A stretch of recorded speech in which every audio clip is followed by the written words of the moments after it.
Assalamualaikum warahmatullahi wabarakatuh. Saya Putri Malasari, NPM 22530240005 dari Fakultas Keguruan dan Ilmu Pendidikan Prodi Pendidikan Biologi. Saya akan menjelaskan resume materi PKKMB Fakultas tahun 2022. Materi pertama yaitu perkenalan pimpinan Dekan FKIP. Sedikit tambahan materi yaitu Unila memiliki 8 fakultas dan 1 pascasarjana. Kalau dilihat dari usianya, fakultas pertama yaitu Fakultas Ekonomi, fakultas kedua adalah Fakultas Hukum, dan Fakultas Keguruan dan Ilmu Pendidikan ada di posisi ketiga. Yang terakhir ada Fakultas Kedokteran. Dalam FKIP ada 4 jurusan. Yang pertama ada jurusan Ilmu Pendidikan, yang kedua ada jurusan IPS, ketiga ada jurusan Pendidikan Bahasa dan Seni, yang keempat ada jurusan MIPA. FKIP ada 19 program studi S1 dan 10 program studi S2, 1 PPG dan 1 doktor. Jadi sudah ada 31 program studi. Jajaran pimpinan FKIP Unila: Dekan Profesor Dr. Patuan Raja, MPD; Wakil Dekan Bidang Akademik dan Kerjasama, Profesor Dr. Sunyono, MSI; Wakil Dekan Bidang Umum dan Keuangan, Dr. Anda Supriyadi, MPD; Wakil Dekan Bidang Kemahasiswaan dan Alumni, Dr. Riswanti Rini, MSI; Ketua Jurusan Ilmu Pendidikan, Dr. Riswandi, MPD.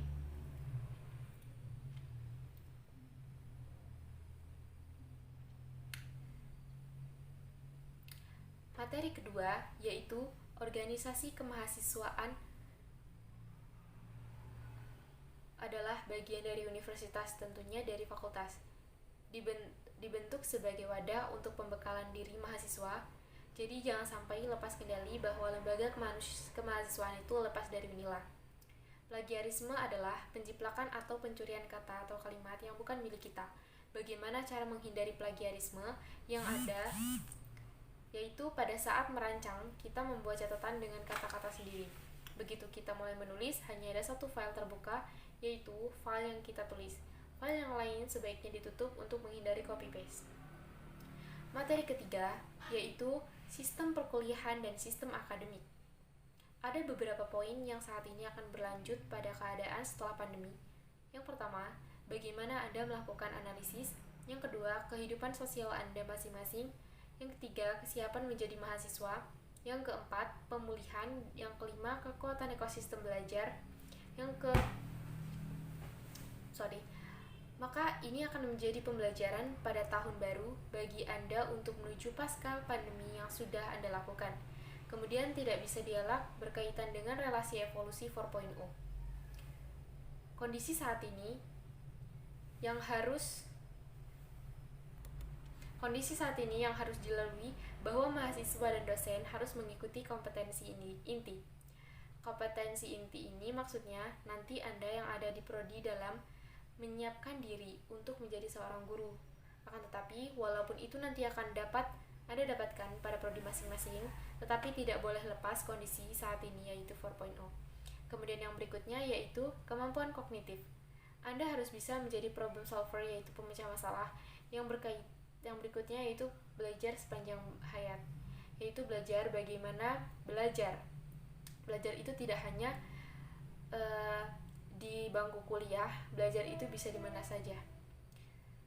Materi keempat yaitu hak dan kewajiban mahasiswa. Tugas pokok bagian kemahasiswaan dan alumni. Yang pertama ada pelaksanaan layanan pembinaan minat bakat dan penalaran kemahasiswaan. Yang kedua ada pelaksanaan layanan administrasi kegiatan kemahasiswaan. Yang ketiga ada pelaksanaan layanan kesejahteraan mahasiswa. Yang keempat, pelaksanaan fasilitasi kegiatan lembaga kemahasiswaan LK. Yang kelima ada pelaksanaan pengelolaan data dan informasi kemahasiswaan dan alumni. Di kemahasiswaan tentu saja kegiatannya ada pelayanan pembinaan minat bakat dan penalaran kemahasiswaan.